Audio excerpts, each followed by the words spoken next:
onde você iria por aquilo que acredita ser justo? A justiça e coragem de Santo Canuto. Em um reino distante, onde a fé e a coragem eram testadas a cada passo, viveu um rei que se tornou um símbolo de resistência e devoção. Seu nome era Canuto IV, e sua história é uma jornada inspiradora de fé, liderança e sacrifício. A vida e a história de São Canuto IV são um testemunho da força da fé e do poder do sacrifício.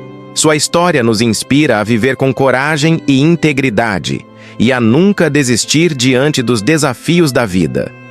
Canuto era o terceiro filho dos 13 filhos de Suenon II, rei da Dinamarca, e nasceu em 1043, em meados do século XI. Criado na nobreza e educado com sabedoria, desde pequeno mostrou muita inclinação para a virtude, mostrava sua caridade e piedade, a serenidade e a paz que encontrava na fé e na oração. Canuto casou-se com a rainha Elta, filha do conde de Flandres, e com ela teve um filho, Carlos, o bom que, como o pai, também se tornou santo.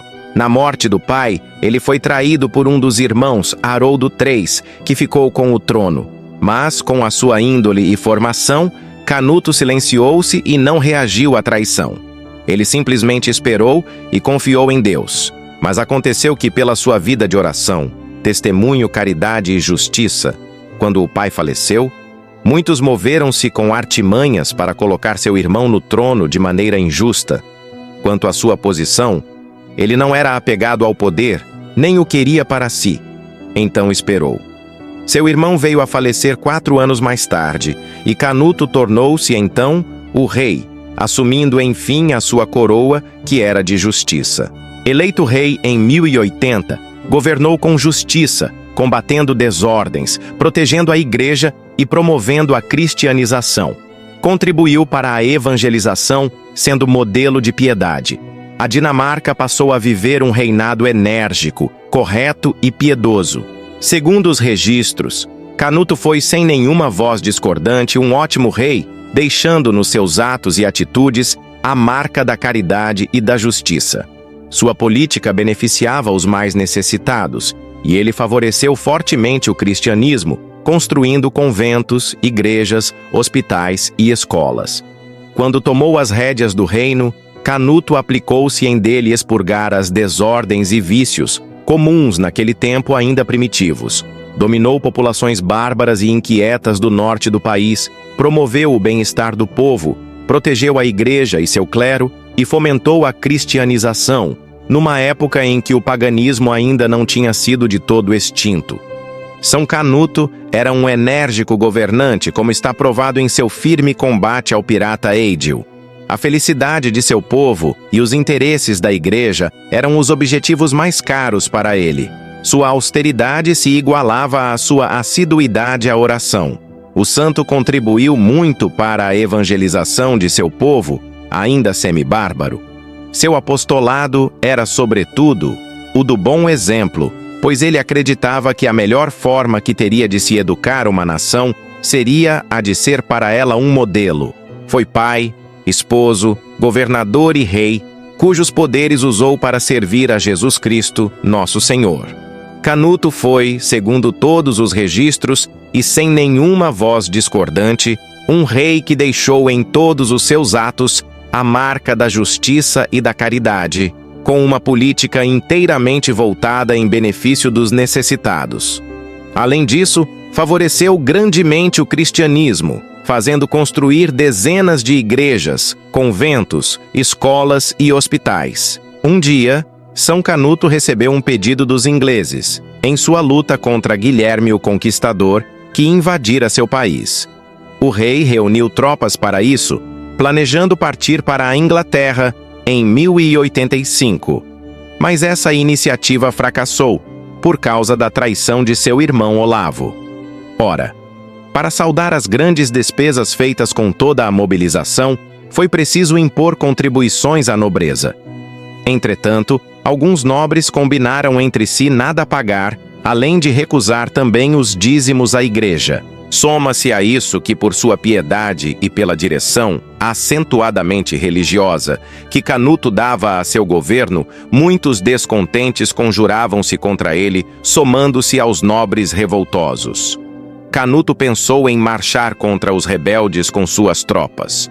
Mas, mal aconselhado e mais uma vez traído, deteve-se longamente na ilha de Funem, onde, no dia 10 de julho de 1086, foi surpreendido pelos rebeldes.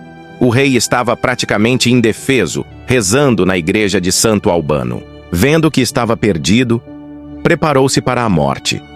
Os conjurados entraram na igreja e o encontraram ajoelhado diante do altar com os braços em cruz.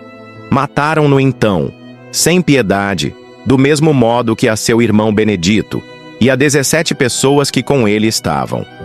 O santo tinha apenas 46 anos de idade. Homem de Deus, um sinal para o povo, ele contribuiu para a evangelização. Primeiro, com o seu exemplo, pois acreditava que a melhor forma de educar uma nação é o bom exemplo. Ele viveu para sua esposa e para seu filho Carlos, que mais tarde se tornaria também um santo. Pai santo, esposo santo, um governador, um homem de poderes, mas que usou esses poderes para servir. São Canuto, amado por muitos e odiado também, foi vítima de artimanhas por pessoas fechadas para Deus e para o bem, pois tinha muita sensibilidade com as viúvas, os órfãos e os mais necessitados. Nele batia um coração que se assemelhava ao de Jesus. Dentre os inúmeros desafios que surgiram ao longo de sua trajetória como rei, o maior foi quando viu seus inimigos, muito mais numerosos que seu exército, se armando contra ele, participou de uma eucaristia como era de costume. Nela, ele não só recebeu o nosso Senhor, mas, em nome de Jesus, perdoou todos os seus inimigos. São Canuto, reconhecendo inevitável o perigo, abandonou o cuidado do próprio corpo para se ocupar exclusivamente da salvação da alma. Confessou-se com tranquilidade, como se não estivesse correndo o menor perigo, e, estando a orar ao pé do altar, foi atravessado por uma seta. Morreu no seu sangue, de braços estendidos, como vítima que se oferecia a Deus para a expiação dos pecados do povo e dos seus. No lugar em que Jesus Cristo, tal qual hóstia imaculada, se oferecia ao Pai para a salvação de todos os homens. Sua morte, por ter sido ocasionada sobretudo pela defesa que fazia da igreja e da religião, foi considerada como martírio, e muitos milagres foram registrados em seu túmulo, pelo que passou a ser venerado pelo povo. De modo que, em 1100, os emissários do rei Éric III entregaram o seu processo de canonização ao Papa Pascoal II. No ano seguinte, seu culto foi autorizado, e o rei São Canuto IV declarado o padroeiro da Dinamarca.